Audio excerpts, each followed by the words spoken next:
Welcome to Career Tools. This week, getting results in a matrix, the big picture. The questions this class answers are: when I work in a matrix, where should I be looking for my goals? When I work in a matrix, how do I deal with two or more managers? And when I work in a matrix, what should I know about communication? As a manager, it's your responsibility to groom a second in command. One day you'll have to leave your team to move on to bigger and better things.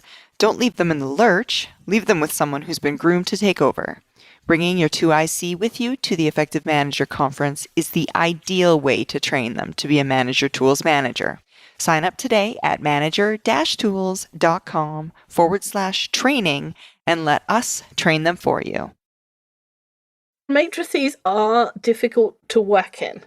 They make a whole lot of sense on paper. So for anyone who doesn't know what a matrix is, which is plural matrices, so we're going to use both words, it's not very obvious that matrix would become matrices, I don't think, or at least it wasn't when I was typing. So this is a way organizations organize the people that work for them, and they organize them in a kind of crosshatch. A linear organization, you have people on the bottom, you have their managers above that, you have managers above that, you have directors above that, and the organization chart looks like a pyramid. But for some organizations, it's practical to work in a matrix. So a matrix is a square organization chart, and down the left-hand side, you might have things like legal and accounting and HR. Those are kind of the functional sections. And then across the top, you might have like certain countries or certain industry areas that your company serves. And so someone from HR serves each of those industries, and kind of in the square where they meet, that's what that person is serving. So they might be HR in country A or HR in country Z, and it kind of looks like a square. So what happens is the people in it work for two managers. Their functional manager, who is the person who manages the actual skill they have, and then they have a project manager or a country manager or something like that, who's managing kind of a team of people with lots of different skills. And the thing is, it looks great on paper. It's much harder to work in, because any time you have two bosses, it's not just twice the trouble. It's much more than that. And Mark sometimes says we don't give advice for situations we don't recommend, and we don't recommend matrices. But we have to admit that there's a lot of people who work in matrices. And so we're going to try and help people out by starting with a kind of big picture of how to get results in a matrix. We're going to kind of try and help people be oriented to the things that are important. And then later in this series, we'll go into some more details. So what's our outline? All right, our outline for today is figuring out who writes your review, then getting your goals, and setting a minimum communication frequency. Now, Wendy, as you said, in a matrix, people generally have two managers. So the functional manager is the manager of a team of people who all do the same thing and have the same type of role, the same activity. So, for example, software architects or planning engineers. Whereas a project manager manages a project and the people working on it, and those people will all have different sorts of skills. They all have a different skill, a different task. In general, functional managers tend to be the ones who write the reviews because they have got the longer-term relationship with that employee. Right. So let's try an example. So let's imagine Brian is a software architect and he works for John on a project for the Bank of America. So John is the project manager. And that project could last a week or several years. And Brian might work on it for a week, or he might work on it for several years. People come in and out of the projects according to the skills that are needed on that project at that time. But then Brian also works for Zoe, who is his actual boss. And Zoe manages a team of software architects. And so Brian reports to her all the time, even when he's working on other projects. So he would see John on a day-to-day basis because John is his project manager, and John's the one who is looking at what he's doing every day or every couple of days, depending on how that works. But when he leaves that project, he would leave John and go to somebody else, some other project manager. But he wouldn't leave Zoe because Zoe manages him functionally. So he'll always stay in this team of software architects that Zoe is managing, but he'll go in and out of the project teams. And it's Zoe who's responsible for making sure Brian has actual work to do. So in a lot of matrices, there's this team of skills, so a team of software architects, and then there's 20 projects going on. And it's the functional manager's job to supply those skills for each of the projects. So if Project C comes along and says, I need 4 software architects for 3 months, it's Zoe's job to work out, okay, I've got my team, some of them are working on projects, some of them are not, and which ones am I going to send over to Project C, which ones are the most appropriate. Maybe she needs to shuffle some resources and move people on and off of projects, but it's her job to fill the need for software architects for all the different project managers. And sometimes that means that one of her software engineers might not be needed on any particular project at one time, and that's often called being on the bench. So that person is just sitting there waiting to be needed almost. Absolutely. And so while they're waiting to be needed, they often go on training, they often go to pitch their skills, they sometimes go with sales to pitch for client work. People on the bench can be used in different ways, but hardly ever are they actually being used as a software engineer or a software architect if they're on the bench. So Zoe has to make sure that Brian has work to do, that he goes to the right training, that he gets the right opportunities. So part of the balancing act for a functional manager is to look at her staff and say, okay, I have these 3 projects that need people. Who shall I send over there who can do the job but could benefit from the experience? Or they have to fill the need, but they also want to balance people's careers. And, if Brian's done 10 short-term projects and he would like a long-term one, so he knows where he's going for the next year, like maybe that would be something Brian would say to Zoe, like, hey, next time there's something that's a bit longer term, I'd really like to do it. And so when the next need comes along, Zoe's got to balance like everybody's skills and what they need in terms of career development and what they want.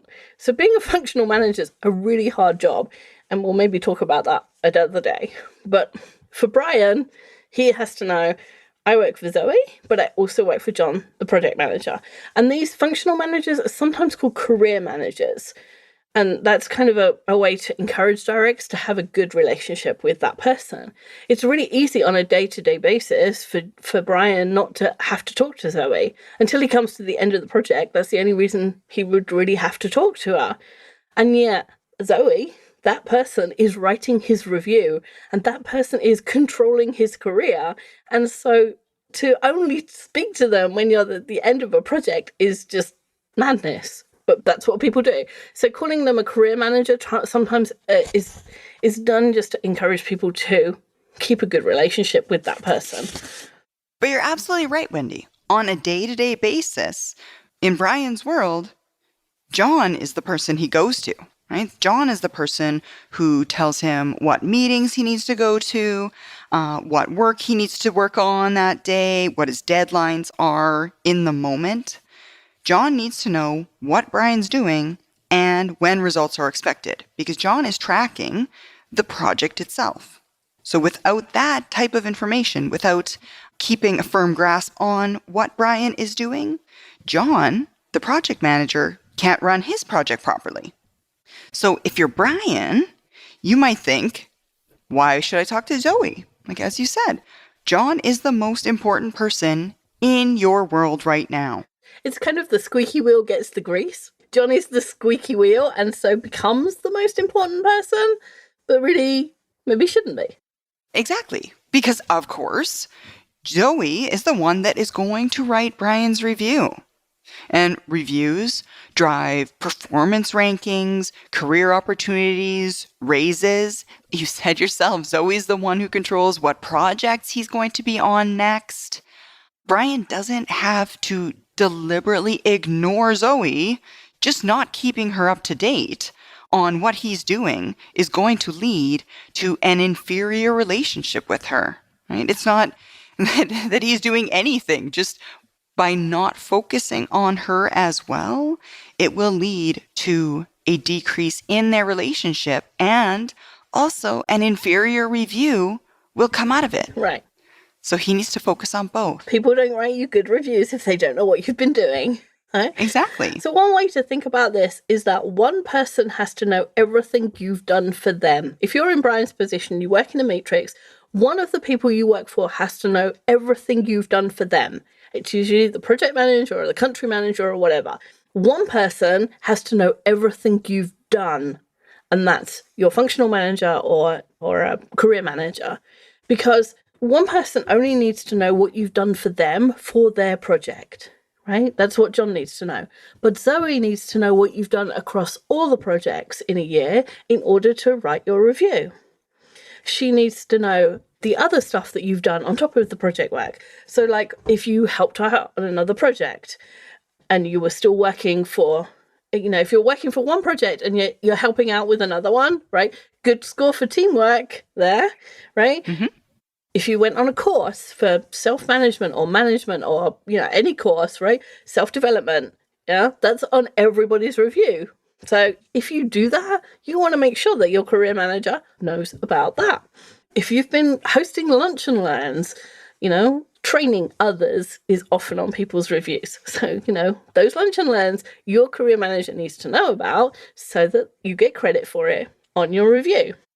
For sure. And if you're putting in efforts that benefit the company, like in those examples, it's not to the benefit of the project. So the project manager, or John in this example, no offense, but John doesn't actually care. He's like, it's my project. It's all about me. This is what I need to know. Also, if you weren't doing those things, you could do more work for me. That's the thing. It's not that it doesn't matter. It's just that John doesn't care. That's not what he's for. That's not the work he's driving, that he's steering. So we need to make sure, Brian needs to make sure that his functional manager, Zoe, knows that information because she is the one that cares. She's the one writing the review. Which means if you work in a matrix, the first question that you need to ask is, who writes your review? The second question is, do they know everything that you're doing? Because if they don't, you're doing yourself a disservice. That person is the one that writes your reviews. And if you want them to know, or you want the organization to know how you're doing, what projects you should be looked at for future, your functional manager needs to know that kind of information. Exactly. That's the first place where people go wrong in matrices. People hate working in matrices generally, just because it's too hard to have two masters. And the easiest thing to do is just to talk to the person that you talk to every day and ignore the other person, and that's a recipe for disaster. So once you've decided who writes my review, and you're going to keep up with them, the next thing is get your goals. And we have a whole bunch of podcasts about goals and goal setting, in part because they're really important. And it's not just that they're important, because achieving your goals is really what getting your work done means. When people say, are you getting your work done? What they really mean is, are you achieving your goals? But it's also important because it's what goes on your review. Mm-hmm. Everybody sits down at the beginning of the year and they do their review, and then their boss says, okay, we need some goals for next year. And everybody sits down and writes their goals. And we can debate whether reviews are fair, whether they're really based on goals, whether there's politics going into your scores, which is probably the answer is yes, whether doing annual reviews is the best way to manage a company. We can argue about all those things. But if you are in a company that has annual reviews or a review system and it has goals, if you hit your goals, your review might not reflect it in the way that you want it to, right? Because of the system of the company. But if you don't hit your goals, then you can guarantee your review will be bad. Right? That's the important thing. If you don't hit them, you know what the outcome will be. If you do hit them, we hope for a positive outcome. We hope for what you want.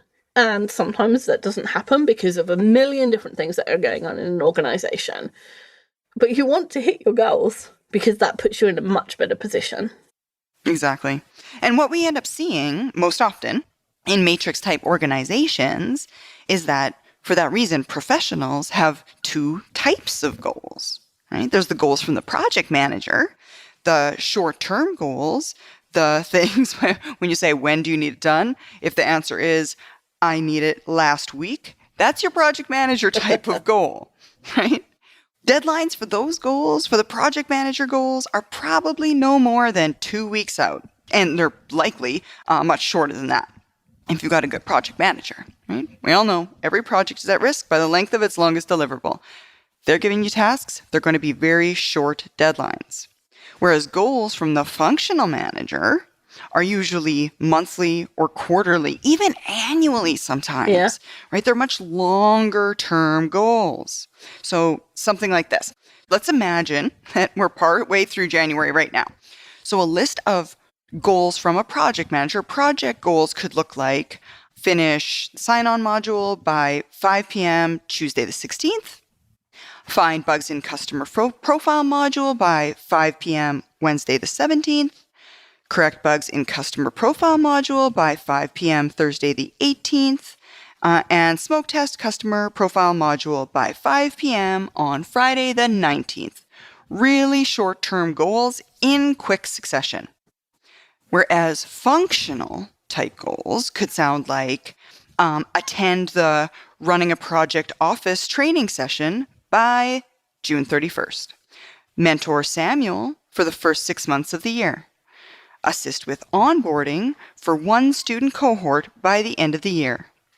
And teach Rachel how to create the monthly reports on the in-house software by March 31st.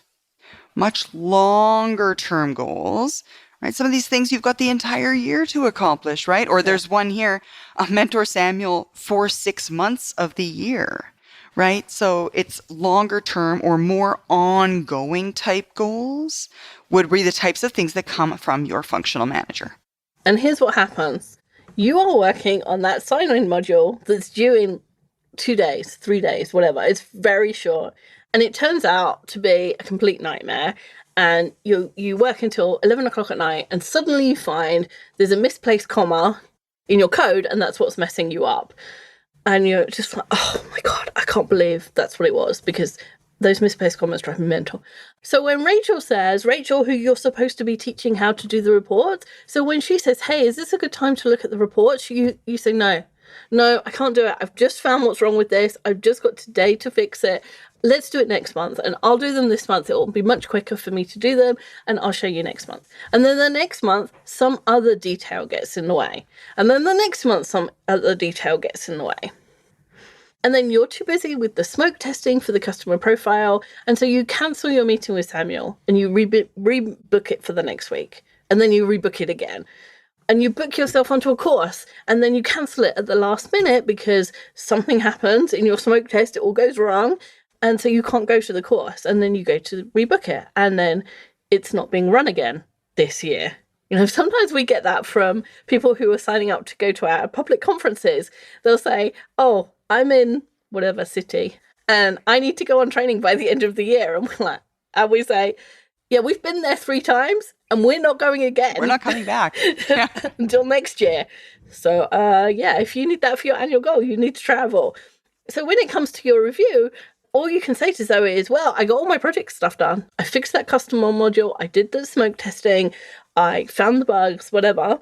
But no, I never taught Rachel how to do the report because there was always something more important. I didn't really, I was mentoring Samuel for 6 months, but I really only met him 3 times. Yeah, I couldn't get onto that training course. I tried, but I couldn't make it. And so the person who is your functional manager, the person who's writing your reviews, who really doesn't care whether that customer module got smoke tested or not, but cares that her boss told her that every member of her staff had to go on at least one training course this year, and you didn't. Now she's mad. Yeah. And your review is going down the drain. She's writing your review. Right? Because you haven't hit any of the longer term goals, and the person who's writing your review cares about the longer term goals. Mostly because those are her goals from her boss. Exactly. So for this reason, guys, you need to put all of your goals in one place on one list, because otherwise they're going to get lost. That way, when you review it weekly, you're looking at all of the things that you need to do. If you don't, you're going to get swept up with what's short term. We all want to pay attention to the fire that's right in front of us, instead the small burning ember that's off in the background.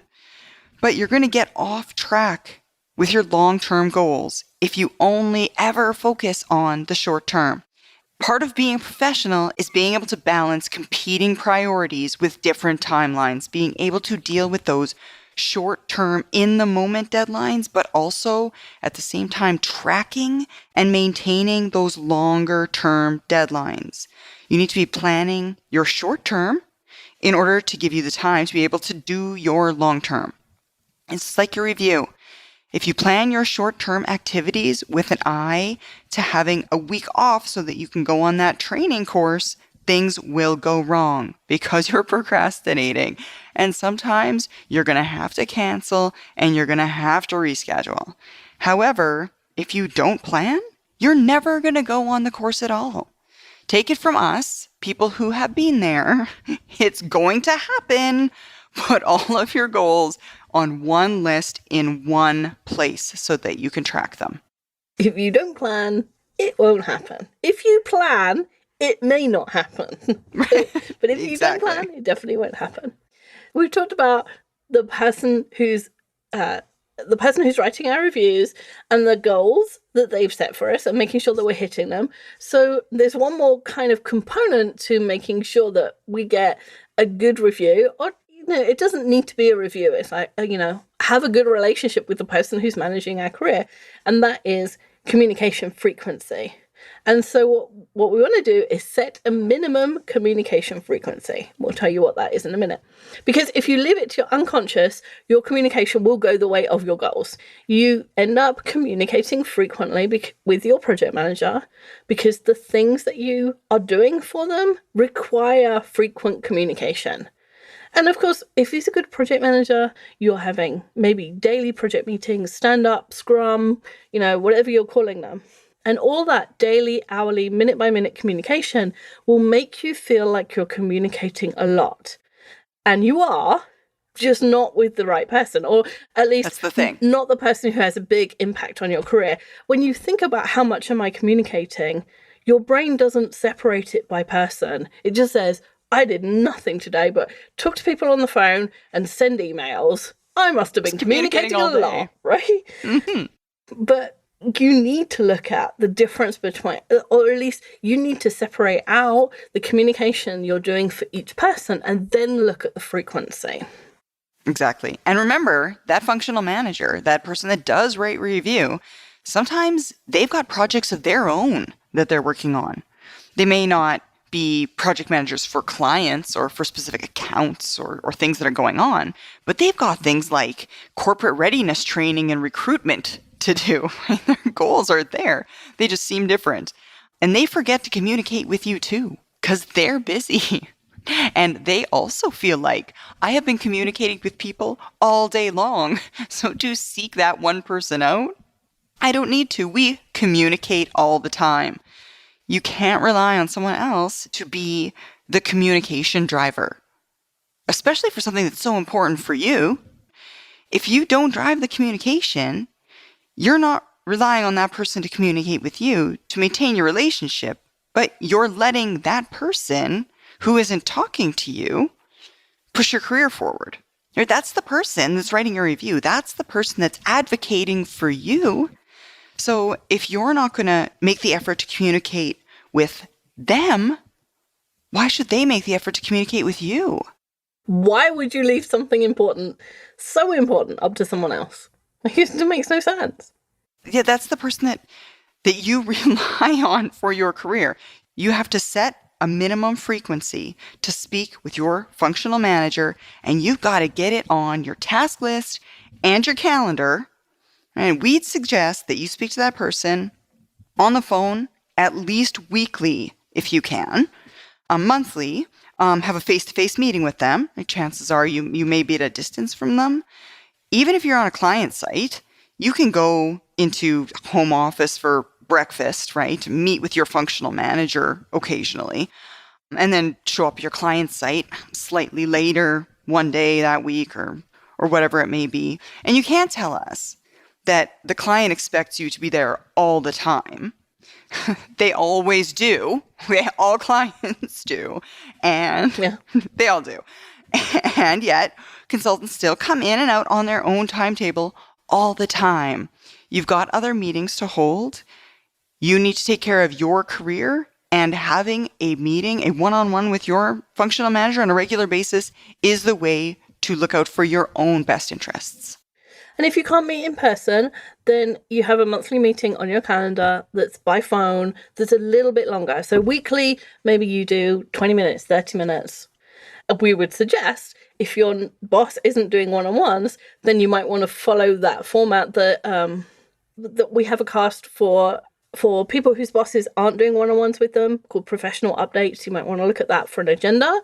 And so weekly you have 30 minutes, and then once a month you make it 45 minutes. And so like a one-on-one, it would be some time for them, some time for you, and then 10 minutes for the future. If that person is going to decide what project you go on next, or what training you go on next, why wouldn't you want to, once a month, talk to them for 10 minutes about what you want out of that? And those are always, or the things you get in organizations are always a balance between what you want and what the organization needs. So you don't always get what you want. But again, if you don't express what you want, you aren't going to get it.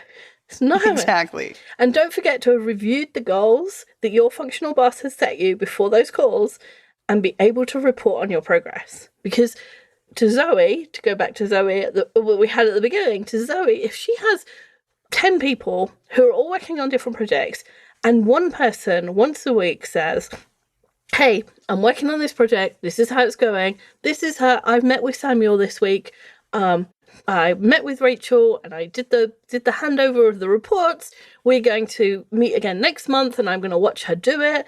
If she's thinking, okay, I'm good, Brian's getting his stuff done, no, I'm going to go ride the back of somebody who isn't getting their stuff done. And when they come to the end of the year and she's like, wow, who got their stuff done? You're the one that comes to mind. So make sure you've reviewed the goals and make sure you talk about them on that call. So in summary, guys, matrices make life easier for the organization. They make it harder for individuals. And that's a good thing for you.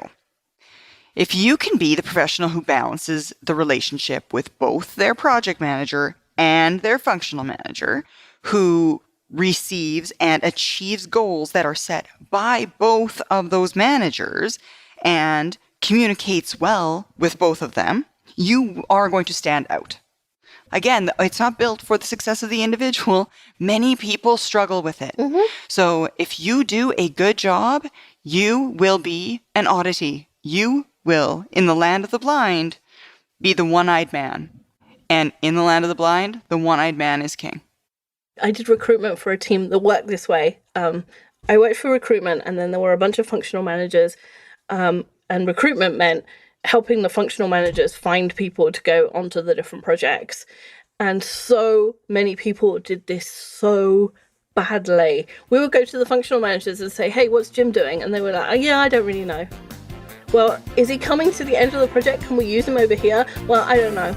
Does he have these skills? I don't know.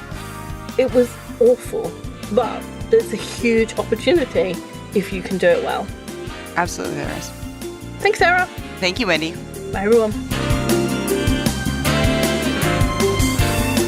That's it for this week. Please come back next week and we'll have more guidance for you.